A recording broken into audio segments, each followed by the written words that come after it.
Hello, everybody on the Dogs Today Facebook page, if you are indeed seeing us already. I'd like to introduce you to my guest this evening, Professor John Cooper, QC. I'm not having anything to drink. I know it's my birthday, John, but you... What's your birthday today? It is. I'm surprised I haven't mentioned it 17 million times already, but yes. Have you been spoiled today? Well, kind of. Yeah, I should say yes, shouldn't I? Yes, tremendously so. Excellent. Oh dear. But obviously spoilt talking to you this evening, because that's... You're a charmer. I know. I've got my glass of wine, though, so I'm feeling quite... Yeah, would you like a drink? Fine. Can I just take it off you? Yeah? Right. We appear to be live. I should warn people on Facebook that we're talking on Zoom, so we're 20 seconds ahead. We can't actually see if you ask us a question. We'll probably have a look at the end and see if anybody did ask any questions, but you're just going to have to sit down and listen for a bit, because I'm sure John's going to tell us some amazing stories. I want to first of all kick John off here with, well, what was it like when you were growing up, John? Did you always know you were going to be something in the law, or was there any other careers that perhaps appealed to you? Well, funnily enough, there's always been two things that have been dear to my heart as far as work and that sort of thing is concerned, and that's the law and writing. And I've kept them up, I have to say, and I still keep them up. At a very early age, though, as far as the law is concerned, I mean, I come from a normal working class background, so there are no lawyers in the family, none at all. Where are you from, John? I'm from Liverpool. Where are you from? I'm from Wolverhampton. You probably can hear the accent come out every now and then, you know, when I talk like that. Oh, that's my natural accent. It's funny, actually, when I listen back to, I've got an old reel-to-reel tape recorder. And when I was a youngster, I used to write plays and then record them on the reel-to-reel tapes. And I can hear my accent when I was about an 8, 9-year-old boy in Wolverhampton. And my goodness me, do I have the accent? And I'm proud of it, I have to say. Proud of where I come from, proud of Wolverhampton, and always will be. But I wanted to become a lawyer from a very early age. I saw a TV program called Crown Court. Some people listening in may well be aware of that program that used to go on. I used to love it. It just got me interested in barristers and what they did. And from then on, that was always primarily what I wanted to do. I wanted to become a barrister and I wanted to do trials in front of juries. But as I say, simultaneously, I was writing. I was writing for puppet theatre, doing puppet shows, Punch and Judy shows. I used to earn a little bit of pocket money going to birthday parties and doing puppet shows. My mum made me a puppet theatre. And Dad helped by turning over an old box in which a washing machine came and cut holes in the top for the glove puppets to show. And that was my puppet theatre. So there were the two things which have stayed with me all my life, really. So it's not easy getting into the law. So were you a particularly studious boy? Were you at the top of the class? How did you get where you got? Well, in my early years at primary school, I was probably what's called a juvenile delinquent. I was very hard to manage. My heart goes out to probably my teachers aren't around anymore from primary school, but if they are, my heart goes out to them in having to manage me. I was absolutely a nightmare. The only time I ever concentrated was when the school plays were on. I wanted a decent part in the school plays. But certainly in primary school, I was so bad, I was sent to see a child psychiatrist. Really? I still remember his name, Dr. Beverley Jones. Dr. Beverley Jones. I looked him up, I Googled him recently and looked at his background, apparently a very eminent man. So I went to see a child psychologist and basically my parents were told he just needs, as it were, stimulation. And when I went to the secondary school, a comprehensive school, which I really was the making of me, I'm a big fan of the comprehensive system. It was called the Regis School at the time. It's now called the King's School in Tettenhall, Wolverhampton. That was the making of me, a wonderful school. Teachers started taking an interest in me.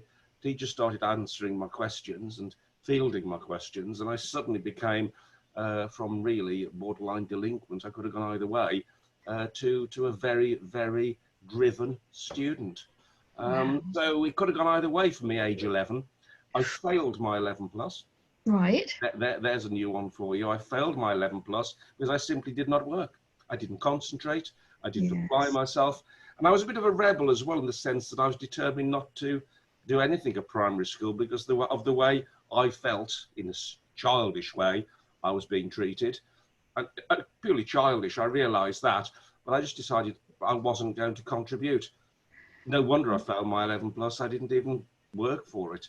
But then I was given motivation and stimulation, and I rose to the ranks in the comprehensive school. Now, the reality here is, if there hadn't been the comprehensive system in my day, I'd have probably gone to secondary modern, and I'd not have been able to break through the glass ceiling. I'd have been Right. You'd have been judged. sidelined, wouldn't you? I'd have You'd been gone to effectively judged technical things. age 10 and 11 based Mhm. upon my performance in primary school, and not given a chance to maybe reach my full potential. So the comprehensive system for me is very It close. worked. It's very close to my Mhm. heart. I'm a staunch defender of the comprehensive system.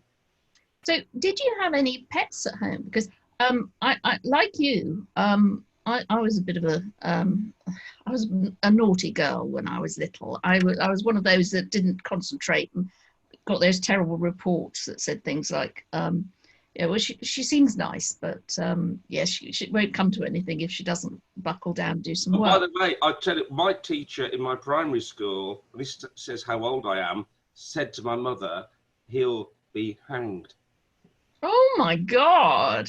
Sorry, I Whoa. interrupted you, but you reminded me of something that was said to my mother. It was obviously dates me at end of the 60s, or as it were. But what a horrible thing there to say to a mother. Absolutely ghastly. Anyway, No, so I no, interrupted. I was saying that for me, the only reason that we didn't have an 11 plus because I went into a direct grant school, which is we don't have anymore. So that was an entrance exam that if you could pay to go to the school, but you still had to pass the exam, or there was a free place if you got the top mark in the exam. And weirdly, no one thought I stood a chance of getting the top mark because I'd shown no aptitude to do anything like that.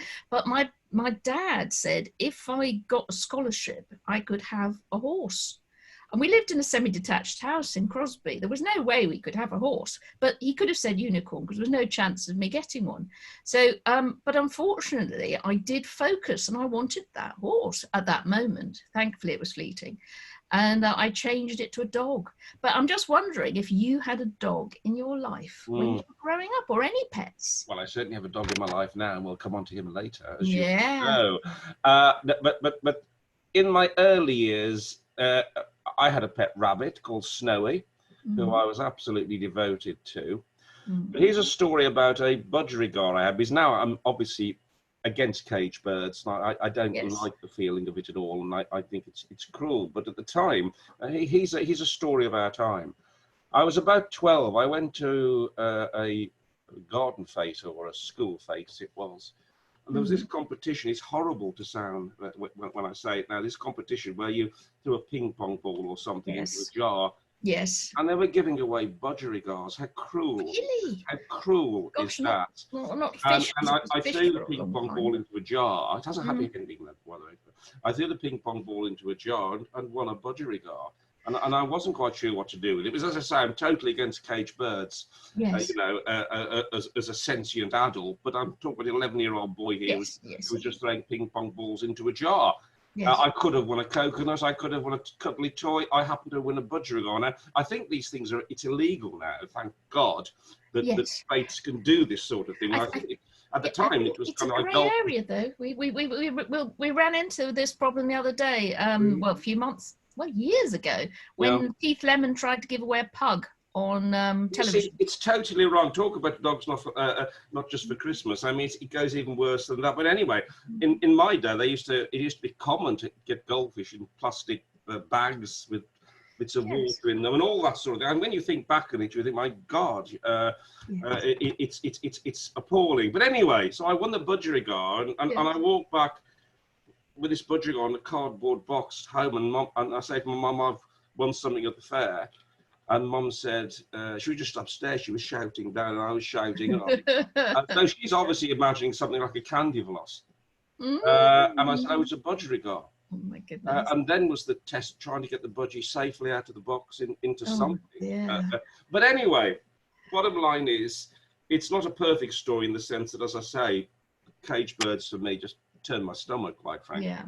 Now, but in the context that I had him, called him Bobby, he lived for 10 years, which is a good time for Well, a you true life. must have looked As you after can him. well imagine, I pampered this budgerigar, Yes. right to the extent of I still had this budgerigar when I went to university. Really? And Yes. my parents were obliged to look after him once I'd left uni. Mhm. But you know, we let him fly around the house. I remember one Christmas finding him in the Christmas tree and that sort of thing. I emphasise again, it's not a politically correct story now in 2020, and I'd never do it now.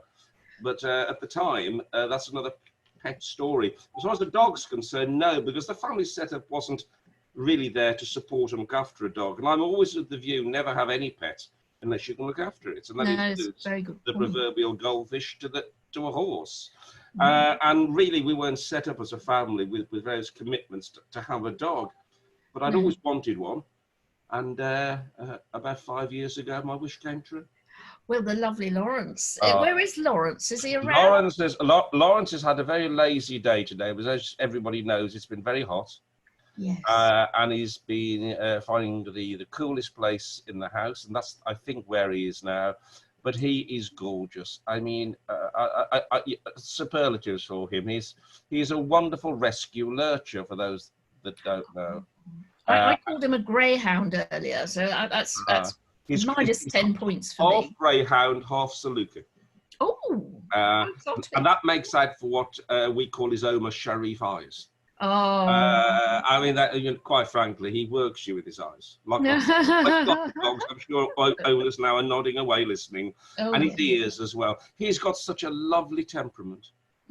He's a beautiful boy. Yeah, I have met Lawrence, and I can say that. Yeah, is it Lawrence of Arabia? Well, no, the rescue centre called him Lawrence. I just thought it was so appropriate. Plus the fact the first 3 letters are law, L-A-W. Oh, which I thought was it just had to be. But let me tell you a story about Lawrence. Go on. It's an amazing story. We'd had him for about a week, and we were walking him on lead. And then an off-lead dog comes running up to him. Right. Not necessarily aggressively, but enthusiastically. Now, Lawrence clearly had been abused in the past, either hit or frightened. And he'd been with us a week. This dog comes bounding up to him. Lawrence, quite a strong dog, panicked.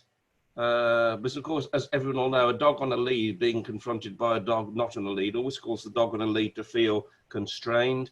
He panics, breaks off his lead, and runs. And we'd only had him a week.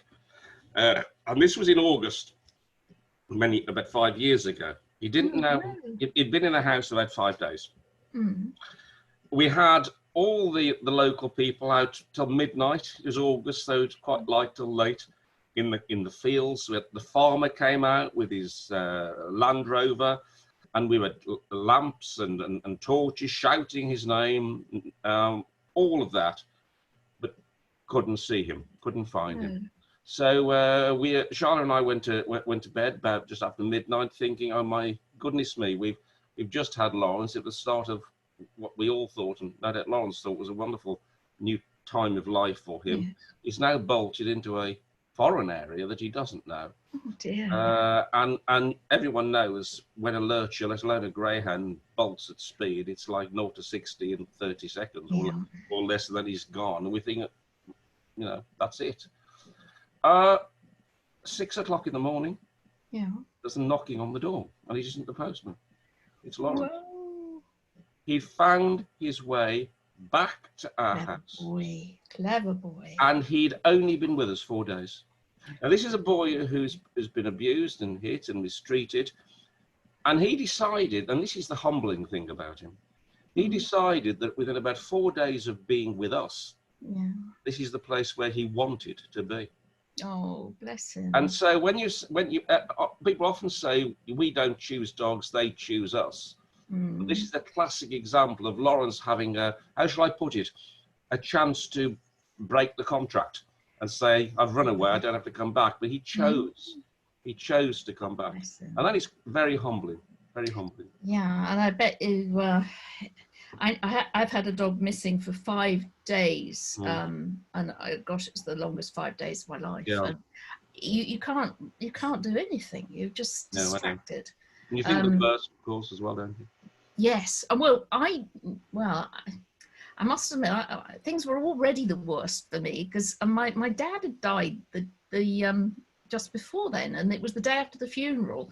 So you think you're at your lowest possible ebb, and then the dog sitter lets the dog out, and you sort of go, that's just not really. And then 5 days of searching for a very elderly dog, but every day more people came out to help me look. How did you find him? It was wonderful.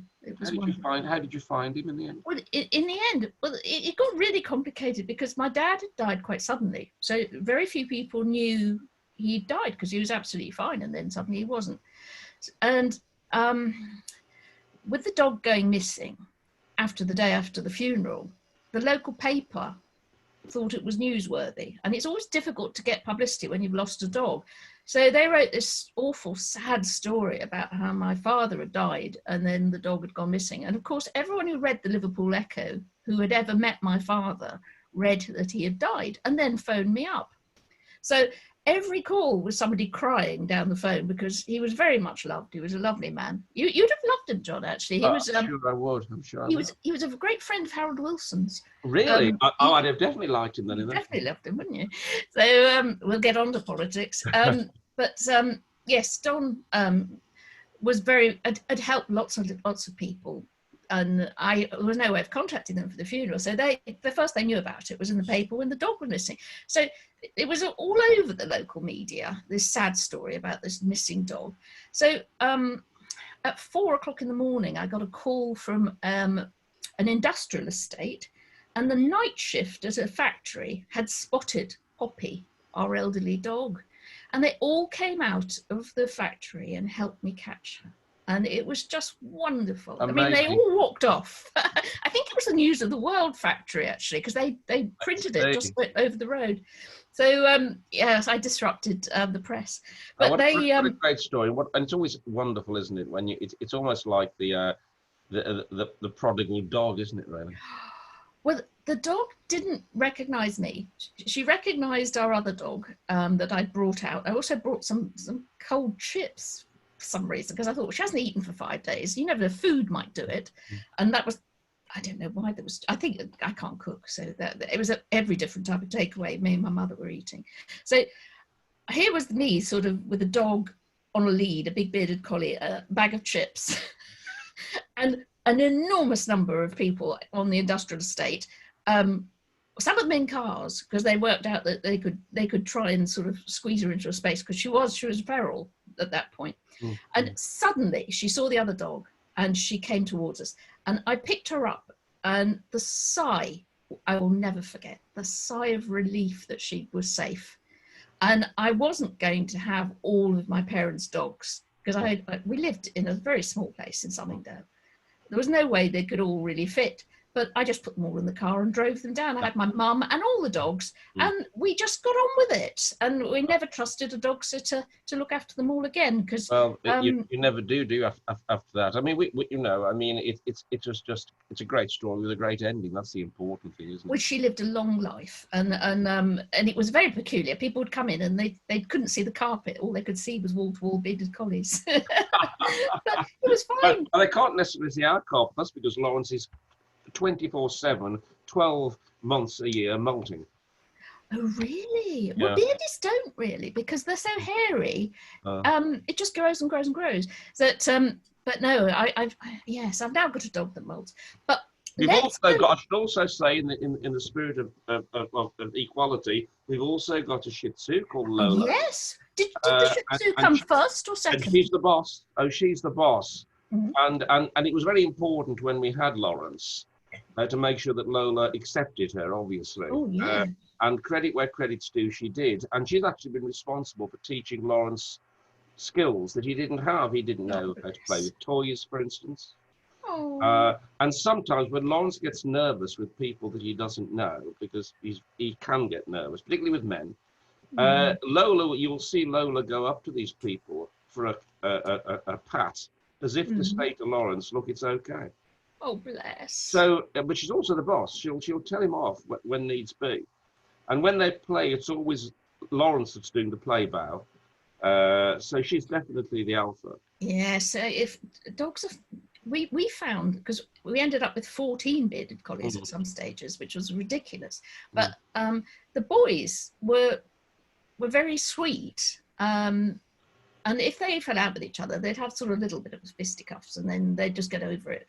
But the girls, they would fight to the death. I mean, they're a very friendly breed, but they really, if they took against each other, that was it. They really, really held a grudge. So I did get to notice there was a big difference in certainly in that breed, or maybe in just our line. But the boys, yes, were very, well, they'd do anything for a pat, whereas the girls would do anything for food. Oh, Lawrence is very food driven, which can be very helpful sometimes when you want to find out where he is. You only have to rattle up some paper. That's very useful. And he will come bounding at you. I mean, he's very food driven, and we have to obviously be careful sometimes.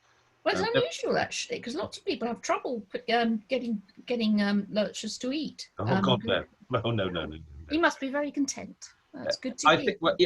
I think he is, and it's lovely sometimes when you see him napping. And I know it's the way their faces just fall because of the muscle structure. Sorry, I'm being a real cynic here, aren't I? And I know it's the muscle structure, and I know they're not smiling. So let's be real about this. But on the other hand, it's nice to think it.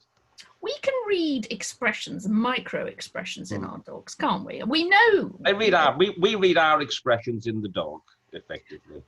I don't know. They're reading us at the same time, and that's the thing, is they watch us closer than people watch us, and that's really, because that's why they can do the amazing things they can do. Because the dogs that can spot people who are going to have an epileptic seizure 45 minutes before. It's amazing. It's finding tiny little things and caring enough to make a note of it to themselves. Well, what really is nice about Lawrence, I mean, Lawrence and I have a very close relationship. I mean, although Shyla, my partner, he gets close to her when the food's out, for sure. And he completely drops me the moment the food's out. I'm just persona non grata the moment. So he's a bit fickle. But what is interesting about him is that he knows when to give space, and he knows when not to. So, for instance, if I come in for work and I'm under a bit of pressure, I just want to chill out a bit, and you don't want the dog's muzzle under your arm constantly lifting your arm up. I don't have to say anything. He'll just read me, and he'll go to his chair. And then on other occasions, for instance, if I'm under the weather, got a cold or flu, for instance, he immediately reads that and he comes to me. I mean, 9 times out of 10, we end up on the floor giving him a belly rub, which is his favourite. But he is able to read me, which again is quite humbling. And the fact that I don't know I'm no dog behaviourist, I'm no dog psychiatrist, but whilst I'm a cynic about dogs' facial expressions, we'll have a debate about this. I'm not a cynic about their psychology and their behavioural skills, because they do have this, or some dogs, many dogs, have this innate thing of being able to read people. I don't know what it is. I don't know whether it's instinct for survival. I don't know what it is, but certainly I've seen it. Well, Dr. Ian Dunbar, who was a British vet who then became a behaviourist and went off to California and became a professor over there and invented puppy socialisation. Lovely Ian. He once said that dogs, there are only 3 species on Earth that put up with being abused by people and still love them. And it was by man, he said, actually. And that was dolphins, horses, and dogs. And that there is something in all 3 of those that is like no matter what, they still love us. So forgiving. I've said this of Lawrence. I mean, he's got, at least one scar on him to prove it from his previous life. Very forgiving. I only have to pick up a newspaper and go like that with a newspaper when I'm reading it, and he'll jump back. So he's been beaten, he's been abused in the past, and yet he was so willing to trust us. Yeah.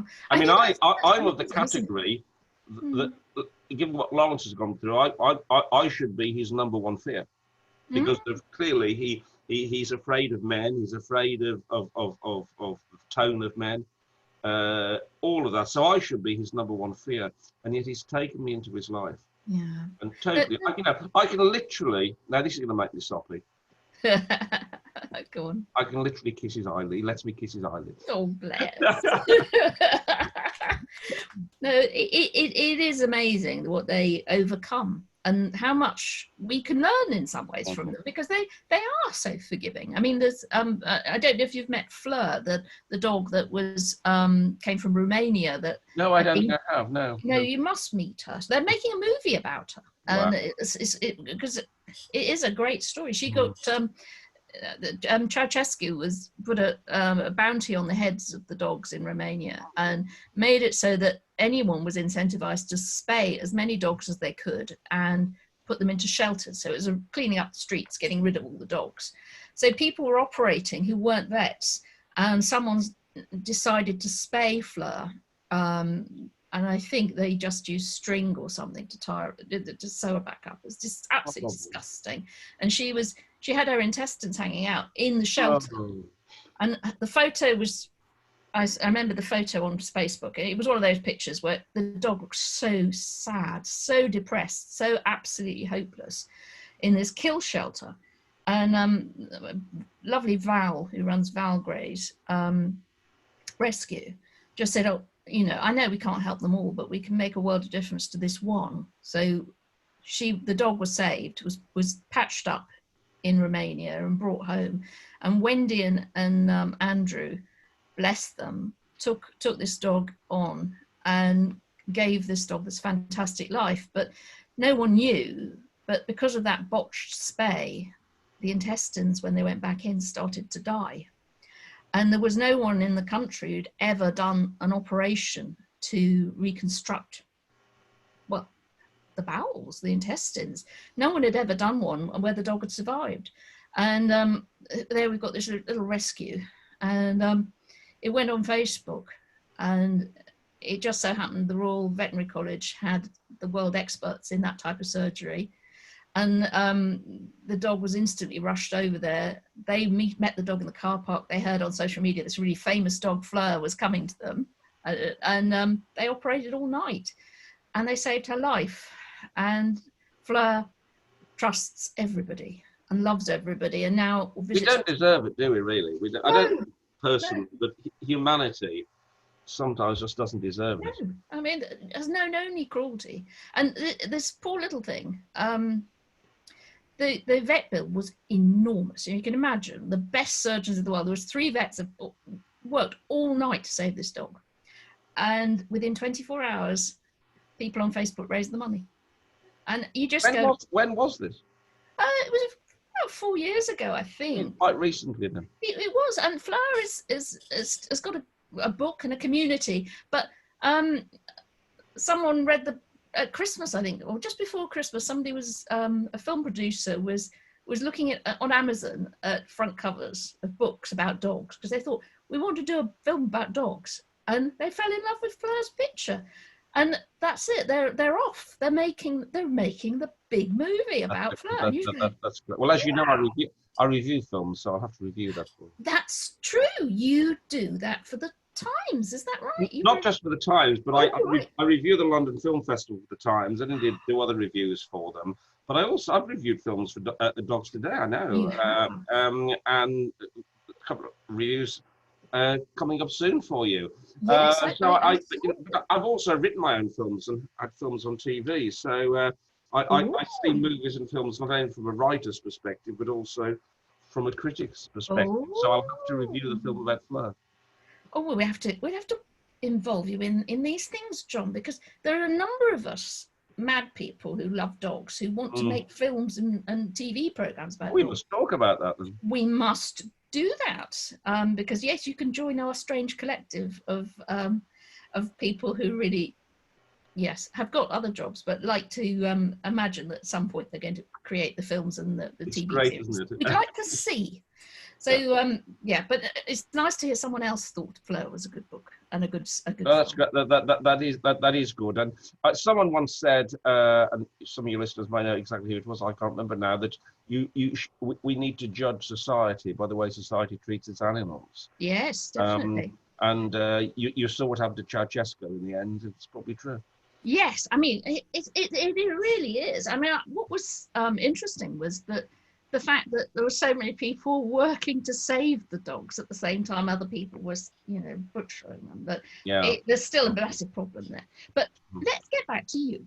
You found, I read somewhere that you took on all sorts of jobs to pay for, is it pupillage or what? Yeah. It's not as simple as just doing a degree, is it? You have to, there's a lot more to it. It takes years. How did you do this? Well, yeah. I mean, again, as I said to you at the beginning of our conversation, I just came from an all working class, loving family, so we didn't have money. I was lucky enough to get a full grant. In those days, local authorities gave full grants for university courses. Yeah. But then, when I wanted to go to the bar, the money wasn't there. I'd got a few scholarships, which provided some money, but certainly by no means enough. So my gap year effectively was working as a driver's mate on a furniture delivery. And my goodness me, I've got some stories to tell. But an interesting story, apart from what, I'll give you two quick stories. The first story, it was the bane of my existence during that year as a driver's delivery mate, delivering wardrobes upstairs.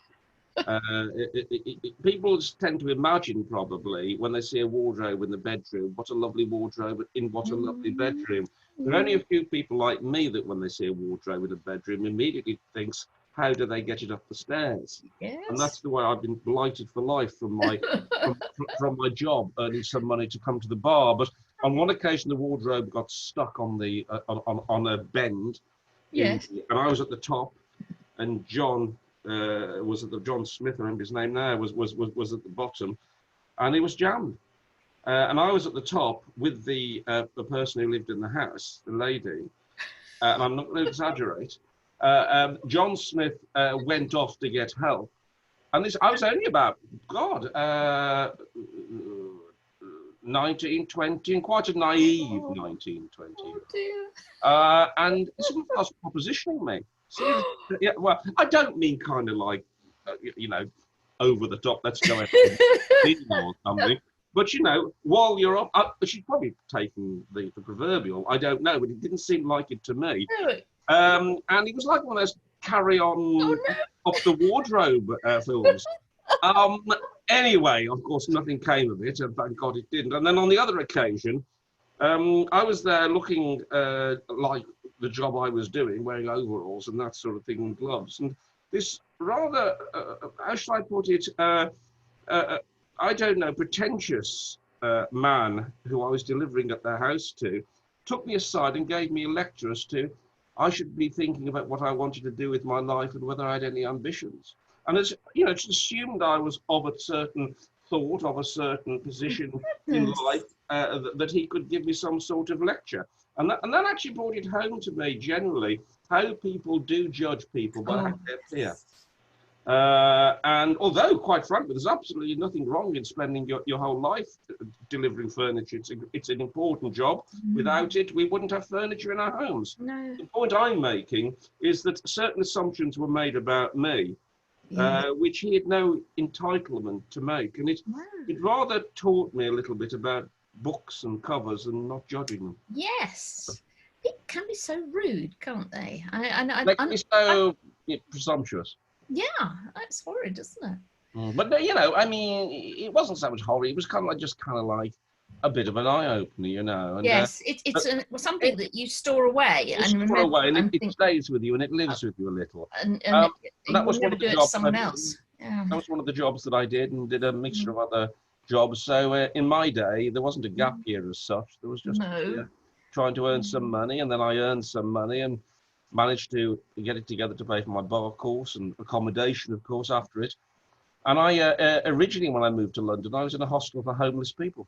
Oh, bless! And it was it was called Ambrosden Hostel, and it was in Westminster.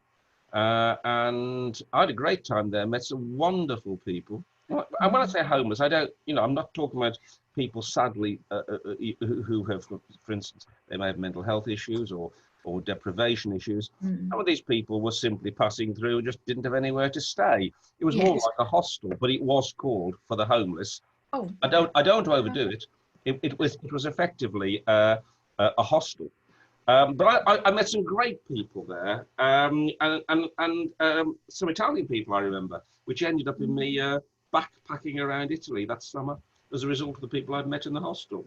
oh, how So lovely. all this kind of coming together in helping me earn money to come to the bar, but also enjoying it along the way. Yeah, oh, that sounds wonderful. So, at what point did you start earning as a lawyer, and or is it? I tell people listening, because I struggle to work out the difference, because barrister means that you actually go into court and wear a wig and all that sort of stuff. Lawyer, they don't necessarily. Is that I'll the? show you. Wait a minute. Oh. This is the thing you wear as a barrister. Oh. As you all know. So I also had a job at the Institute of Electrical Engineers. I was a filing clerk at the Institute of Electrical Engineers, and had some great fun there as well. Some of my happiest times. Then I was a clerk in a solicitor's office called Lane and Partners. I may still exist, and made some great friends there as well. And then finally got onto the bar course and trained to be a barrister. And then I'm have to get pupillage, and then a tenancy. But in my day when I was qualifying, there was a big difference between being a solicitor and a barrister. If you were a barrister, you always were in court, or a lot of the time in court, depending on the work you were doing. As a solicitor, you'd be spending most of the time in your office preparing that. Well, things have changed now. And there's a lot more of cross-fertilization of work. A lot of solicitors now do court work, as well as solicitor advocates. There was a time in my career, after the first few years at the bar, when I was struggling, and I was running out of money again. And I'd earned a little money writing, because I was having plays on in the theatre. But that was no way going to put the proverbial food on the table. And I then left the bar for a short period of time, and I was headhunted by a magic circle firm called Clifford Chance, a very big international solicitors firm called Clifford Chance. And I thought, well, look, it's stability, it's a pension. I won't have to worry anymore about future as far as work's concerned, or income's concerned, or security is concerned. So I went to Clifford Chance to work as a lawyer. But it just wasn't for me, because it meant me really being desk bound.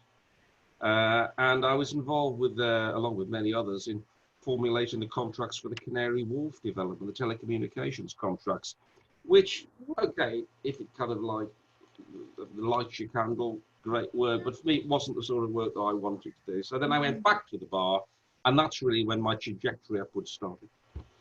So the idea of being in court, there is a similarity there to being on the stage, isn't there? You need to have presence, but unlike an actor, you don't have a script, do you? So it's much more difficult. So what were you like when you began? Because I must have think that this must be one of the most terrifying things in the world, especially if I don't know, because I read somewhere that you were slightly bullied at some stages. Well, more than slightly. I've written about it widely.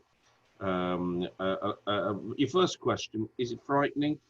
I wouldn't use the word frightening, but like any actor, using the same analogy, the best actors always have a bit of nerves before they start their performances. And I think if you don't have nerves, either before you start a case or before you start a performance, then you're the worse for it.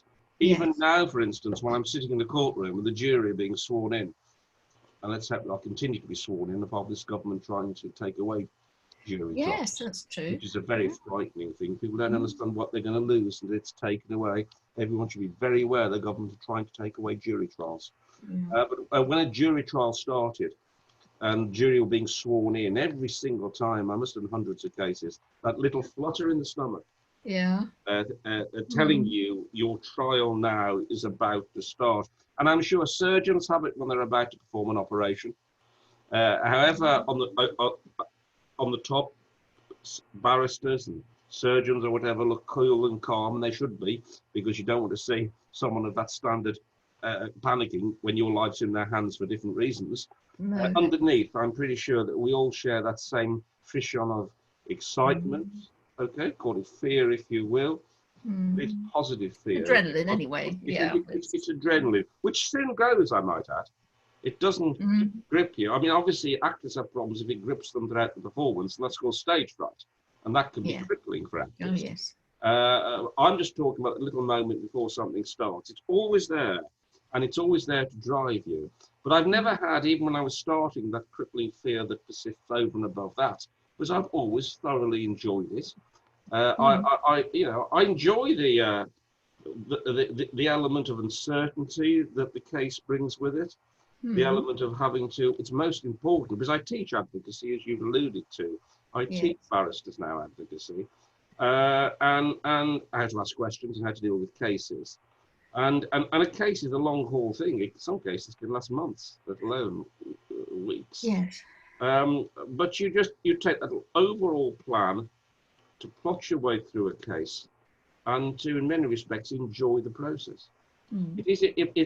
You can't ever forget, though, you're dealing with someone's life. Yes. I'll use this analogy. If a surgeon does an operation on someone and it's successful and gives them, say, 2 or 3 years of extra life, that's quite properly considered wonderful. Quite properly. If I do a case and get a person not guilty on murder, I've saved them 30 years and, well, no, probably it's reduced. Let's be realistic. I've saved them potentially at least 20 years of their life. Yes. So, and of course, before I qualified, criminal barristers like me, if they lost, would see their client hanged. Whoa, yeah, that's scary. So the jeopardy there for a barrister, particularly when doing senior type of work, it's the same as a surgeon. And sometimes you're giving your client, if you're successful, more than a surgeon does, not if it's a competition. Yes. You know, so, you give extra 2 years if you take up the tumour, say, but you can give an extra 25 years if you're not guilty. Have you always been the defence, or have you ever been the prosecutor? No, I've prosecuted in the past. I used to prosecute murders. I used to prosecute serious crime. I was on the Attorney General's A-list of prosecutors.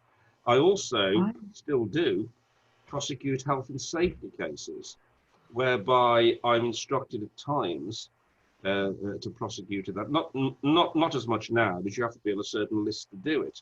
But in the answer to your question, yes, I've prosecuted in the past some of the most serious crimes. How do you manage not to get, well, I don't know if you do. How do you, I mean, I find I'd get terribly involved, but you must have to have some detachment, because you have to have detachment. That doesn't mean that you don't feel for your clients and that you don't understand and empathise. We're human beings, and thank goodness that never changes. Well, not for most of us anyway. And you always have to have empathy for your clients, and some of the cases I'm dealing with, more than that, absolute and utter sympathy. And I tweeted recently, in fact, only a few days ago, that every now and then you represent someone that you're actually proud of. Oh. But ultimately, if you're going to do your professional job, you owe it to your clients to have that that standalone, isolated, unemotional approach. Because I'll go back to the medical analogy. It's, the medical profession and the legal profession are always talked about hand in hand. There's so many medico-legal societies, because in many respects, the way we're trained, the attitudes we're given, the ethics we're given, although we don't have a Hippocratic oath, we have certain oaths and courses of conduct that ethically we follow. But the thing is, you have to have that detachment, and without it, you're shortchanging your client. So you went up the ranks. So that means that you See, all my knowledge is from watching dramas on television. It's terrible, is it? But then again, I may have been watching the ones where you advise on. So if that's true, I've written some, let alone advise on. Have you? Oh, yeah. There's one you can all watch still on YouTube at the moment. It's still out there. Well, it's called The Advocates. Right. The second series of The Advocates, called Above the Law. It stars Rachel Weisz, Michael Kitchen. Ooh. Wow. And it was made in the early 90s. So it's still out there, The Advocates Above the Law, a 3-part job with Rachel Weisz in it. I also wrote a film called The Law Lord for the BBC. And so, you know, I not only advise, I've advised Silent Witness on the law, as you know, but I actually write as well. Gosh, there can't be that many people who are a QC who also do that. I mean, are you quite an unusual QC? I often think of myself as being, hopefully, learning a lot from the late John Mortimer, who wrote Rumpole of the Bailey, for instance. I loved Rumpole. And was also an extremely eminent QC. And of course, yes, a number of lawyers also write. So I'm by no means unique, but it's something I've always done since, as I said at the top of this chat, since I was a kid. So your career was going great guns. You was not having to live in a hostel, so you're obviously earning a bit more. How did you get involved in politics, and also sort of your charitable and sort of pro bono-y side of things? How did all that evolve? The politics, I come from a Labour family from the start. My grandfather, who was a bare fist fighter on the towpaths of Wolverhampton, illegal I might add. He used to say they always fought at the apex of the canals, so they could all run in different directions when the police... Oh, wow, that's clever. Was also a strong trade unionist in the Amalgamated Union of Engineers. My great-great-aunt was a suffragette. She lived till she was 104. And I remember talking to her a lot about just general social issues. She was a midwife. She used to tell the story, well, not tell the story, I was there. When she was 100, she had some of the babies she delivered come to her birthday party who were in their 60s and 70s. Her babies. Anyway, I digress slightly, but I come from generally a Labour family. Yes. Not that any pressure was put on me to go one way or the other. It certainly wasn't. No. My mum was pretty strong Labour. And I've always been very strongly of the view that everyone should have a fair chance in life.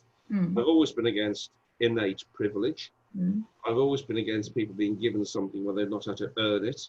And just these are all basic principles. This is how I was thinking as a young man. The basic principles, and against bullying, as you know, which I continue to be. And my experiences in life, along with what I'd learned with my family, was that I felt at home within the Labour Party. Yes. Then I fought North West Surrey in 1987, which is a no-hope seat. And there's a great piece by Maeve Kennedy, who's still out there at the moment, the Guardian reporter, who did a piece in the Guardian about me. I think September the 7th, 1987, or something, because I was looking at it recently. They hadn't saved their deposit for years. No. So we saved our deposit. Then in 1990, in the 1990s, I became a Watford Labour councillor. Right. And also in 92, I contested Amber Valley in Derbyshire, a seat which had a Tory majority of about 9,000, Philip Oppenheim's seat. And I lost it by 712 votes. Ooh. 712 votes. Then I took it. That particular seat then went on the all-women shortlist, which is fair enough. I totally understand that and supported it, and therefore I couldn't contest that seat again. No. And indeed, Judy Malabar, who came on after me, won the seat. So Amber Valley ultimately then went Labour. Yes. But then that was a time in the early to mid 90s when my legal career then was beginning to shift, was beginning to move. And although I could do the writing and the law together, I'm afraid even I could not do the politics, and it wouldn't have been fair to my constituents either, potential constituents, had I done so. So I decided to kind of become a backroom boy on the politics and advise behind the scenes, which I do now, as you know. from the politics grew my involvement with lobbying and charitable stuff. I was always very, as you won't be surprised to hear, anti-hunting for a number of reasons. And it's not just the class issue. There's a lot of people involved with hunting, particularly on, if they're on the quad bikes and hunt followers, we're not part of the Toff Brigade. It wasn't a class thing, but it was an animal cruelty thing that I felt. And I became chair of the League Against Cruel Sports, and was ultimately the longest serving chair in its history. And during that time, we got the Hunting Act 2004, which we'll talk about no doubt in a moment, which criminalised the act of hunting with hounds. But I'm not just into animals. I feel that you've got to be rounded. You can't be pro-animal and anti-human. Yes. In my view, well, some people can if they want to, but I'm not. And I've always been a staunch believer and advocate of human rights. Yes. I wrote a book, which was called Cruelty, still is called Cruelty, an analysis of Article 3, which is the law on what is cruelty to human beings. So I've written one of the leading books on cruelty to human beings. I've also contributed to books and campaigning against cruelty to animals as well. And from that, it's got me involved with charities such as I'm a trustee of a charity called Young Citizens, which encourages young people to understand what their rights are, encourages young people to understand what their rights are in accordance with the law, what their rights are in a democracy, in politics.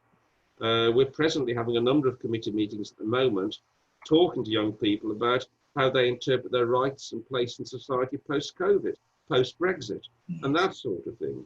So I work very heavily with Young Citizens. It's tremendous. I commend it, a tremendous charity. And I'm also working very closely with the great Eduardo Goncalves on the campaign to ban trophy hunting. Yes, and I've just written him what could be, I hope, a very, very important legal advice on the legality of trophy hunting in certain areas of the world. So it's all been a sort of linked together osmosis process. I never made a sort of conscious decision, I'm going to do this or do that. But I think you have to be consistent. You can't be anti-animal cruelty, which I am, and not be anti-human cruelty, which I am. I don't think we've ever talked about this, but I did history as a degree. I love history.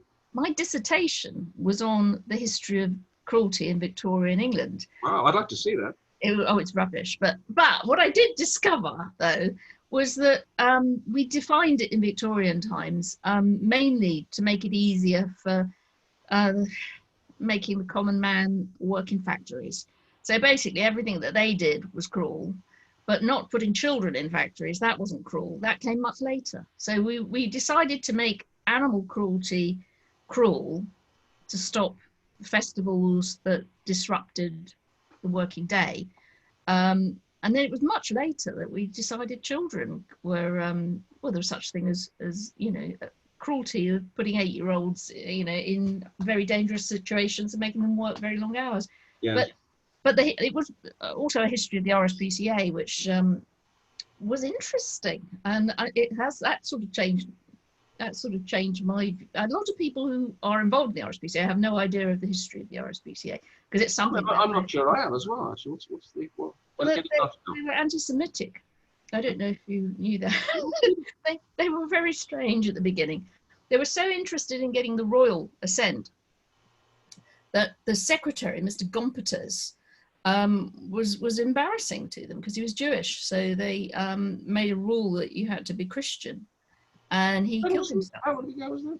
This was at the beginning of the RSPCA, and it was right at the start. He raised all the money to get them going. But the very first thing that they did was they brought in some legislation to stop disabled people being helped by their dogs. So it was a very odd, murky beginning, and I can see why they don't highlight it, because it was even to a non-journalist, because in those days I was just a kid. I was reading this thinking, well, I took an awful lot of looking because they're not easily found, these documents. But the more I found, the more the evolution of them wearing uniforms, and there was a split right at the beginning of, do you become like a uniformed police force that, you know, tells people off for being cruel, or do you educate? And they used to fight, the two sides, and sometimes the police force side was in ascendance, and sometimes the education, and that goes on till this day. It's interesting you should mention the police, for instance, because as you know, I'm also a patron of Born Innocent. Yes. Which is an organisation, a lobbying organisation, which campaigns on behalf of dogs, and particularly for the reform of legislation around breed-specific legislation, which I'm sure your listeners are aware of. It relates to the identification of a so-called dangerous dog by the cut of its jib, for want of a better expression. And Born Innocent are one of the leaders in that particular campaign. And they, more than me, I'm just simply the patron, but they work very closely with the police. And it's the point you're making about people who have to enforce the law, but also who need to be educated in the nicest possible way about the law. And one of the things that Born Innocent do is work closely with the police to give lectures and seminars, as well as doing the sort of frontline stuff about saving dogs. And they save dogs as well. Some dogs on the edge of being euthanized. But apart from that real hard-nosed work, they also go around lecturing and giving seminars, not only to the police, but to the fire service. Yes. On breed-specific legislation, how to properly deal with dogs, trying to educate them that Staffies are lovely, wonderful dogs, and pit bulls, I should say, are wonderful, loving dogs, etc., etc., and are effectively prejudicially treated and stigmatized. And Born Innocent go around talking to the police, and it has to be said that many police forces, once they actually hear the facts, are far more sympathetic. And it is interesting that the police are getting more and more educated through the work of Born Innocent and other organisations as to the appalling effect of the Dangerous Dogs Act and breed-specific legislation, and indeed of the wonderful animals that these dogs are, so they're treated far more fairly. It is interesting, actually. It's a question I'd throw out, so I'll probably get the answer straight away. There's a recent NHS list of dogs, the culprit dogs, most to blame when people come in with a dog bite. Yes. You know, top of the list, Jack Russells and Labradors. Yes. That's not because they're dangerous dogs. Don't get me wrong. That's you can get a nip in play, as it were. The point I'm making is the victimisation and the stigmatisation of Staffies and other dogs like that is quite appalling. When statistically, even on National Health Service statistics, they are not subject. They shouldn't be subject to criticism. It's heartbreaking, isn't it? Because the Mole magazine started so long ago. We were around about the same time as was it 1991? I think the original Dangerous Dogs Act. Well, it was a knee-jerk. It was a knee-jerk response by John Major's government. There'd been a series of back-to-back within days of very tragic incidences of children and young children, some tragically being killed as a result of an incident. Yes. And the worst legislation, and I, as you know, I'm helping to draft the pet theft legislation, so I know about legislation. The worst legislation is knee-jerk legislation. Oh gosh, the terrorist legislation sometimes has been put out in the past, particularly during the last 10 years or so. It was quick legislation, it was bad legislation, and was soon repealed. Dangerous Dogs Act was knee-jerk legislation, and in actual fact, this is the problem, most MPs know it was knee-jerk legislation. Yes. Most MPs know that the 1991 Act is bad law. But you know what? The problem is this. Most politicians are absolutely terrified about being responsible for repealing it, being responsible for breed-specific legislation to be in some way made fairer, because they are absolutely terrified that 2 days after they do it, tragically, a baby will be killed by a dog, or a child will be killed by a dog, and suddenly the media will turn on the MPs. Yeah, So we need legislators and MPs to bit brave. grow up there. Yeah, definitely. And but also we also need the media and the nation at large. Not necessarily people that are listening to this, because I think most people listening to us are well informed and well educated anyway. But the nation at large to understand Yeah. there's a problem with the act, and we shouldn't keep the act simply for fear of a tragic event happening. But sorry, I cut across you again there. I was going to say, I don't know if you've, or I don't know why you would have read, but Kenneth Baker's autobiography. No, I haven't actually. No. There is a bit about the Dangerous Dogs Act and how it came about, and he wrote in there that people were baying for blood. Basically, there were people asking for all of the pit bulls to be killed. Yes. I mean, so it was watered down on what was being urged. Hysteria. And one of the people that, well, one of the organisations that was saying kill the pit bulls was the Kennel Club, and that's in the book. And they saying, you know, and I was working at the Kennel Club at the time, and I remember it coming up. And we had people in charge in those days who didn't have dogs and didn't really understand. And because they didn't register the pit bull, because it wasn't on their books, they thought, oh, well, let's get rid of the pit bull. And yeah, and then everyone else be okay. But that was the foot in the door for breed-specific legislation, which was really no other bit of legislation judges guilt on looks. Oh, God. Tape measure decides whether or not a dog is dangerous, and that's just so ludicrous, absolutely mad, isn't it? I mean, well, it is ludicrous. It's on the looks, it's on the length of the body, it's even on the length of the tail. It's absolutely ludicrous, and it really saddens me. But on the subject of legislation and being brave, it just reminds me of a story during the Hunting Act, for instance. Because, as I said, I was chair of the league, and we were having a lot of discussions and debates. This is one of my behind-the-scenes stories, I promise now. Okay. We were having discussions and debates behind the scenes with the Labour government ministers about the Hunting Act. This was before Tony Blair committed to it. And apparently, I've read Tony Blair's autobiography, and he says in it was a mistake to admit to it. But there again, hail mistakes. We don't think it was, but there it is. But anyway, we're in the process of trying to argue the cause. And it was a real rough battle. I was on a Radio 4 documentary a few years ago called Reunion with Sue McGregor, where people were reunited that were on the opposite sides of courses. And we were still having a go at each other then. So the blood was still up then.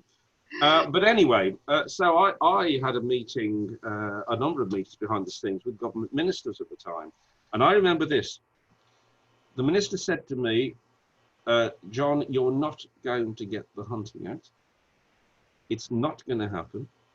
Right. We will offer you regulated hunting. It's the truth. We'll offer you regulated hunting, whereby hunting has to adopt itself to severe regulation. But we're not going to give you the Hunting Act. And if you don't accept that, then you'll get nothing. And so I said, the League Against Cruel Sports, I think it was established in 1923.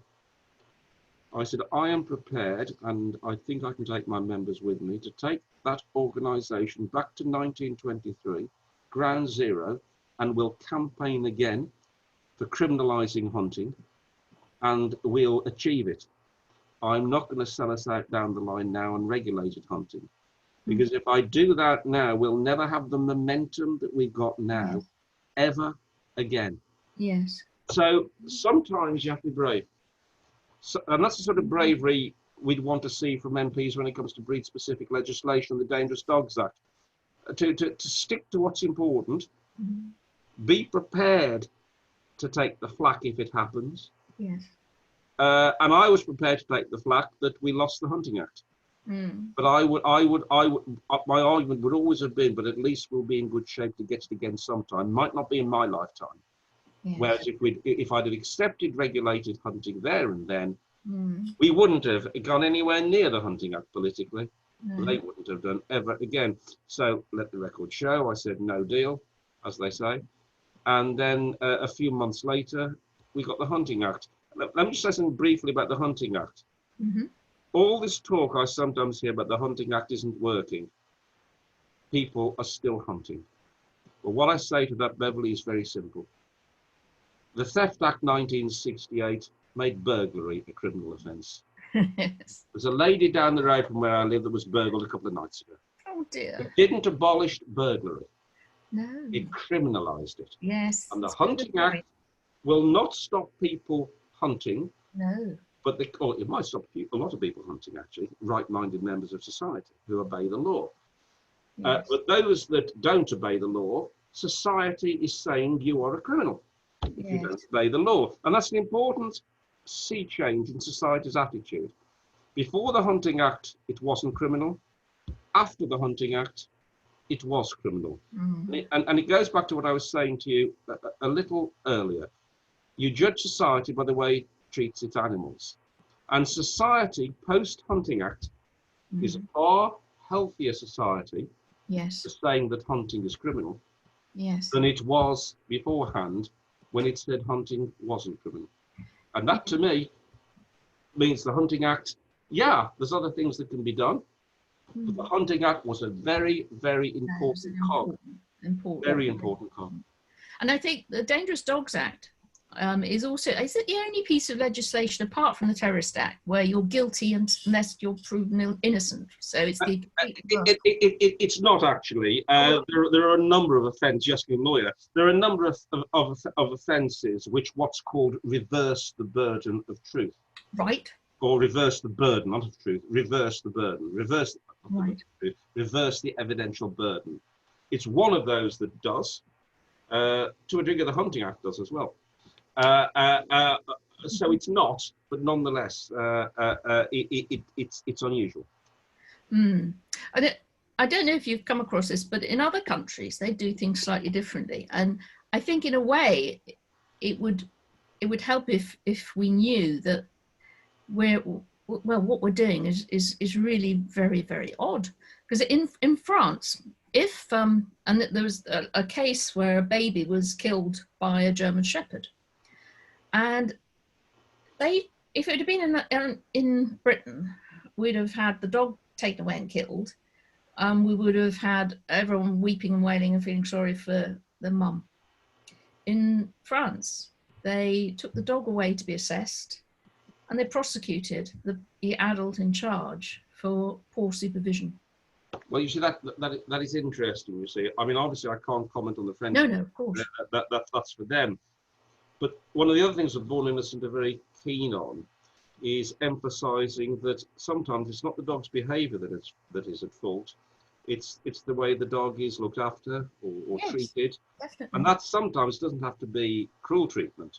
For instance, we all know, well, certainly people listening to this will know, if you leave a dog alone with a young child, that young child starts poking and prodding the dog, or say putting a blanket over its head and frightening the dog could well snap. Usually, after a period of warning, most dogs, in my experience, and always give a period of warning first before they even use their teeth, which again, I always say people shouldn't be afraid of the growl. The growl is telling you, I've had enough of this, I don't want trouble, but just listen out, folks. So you should never, in my view, stop a dog growling, because it's an important warning sign, and it's the dog saying, I don't want trouble, so listen to me.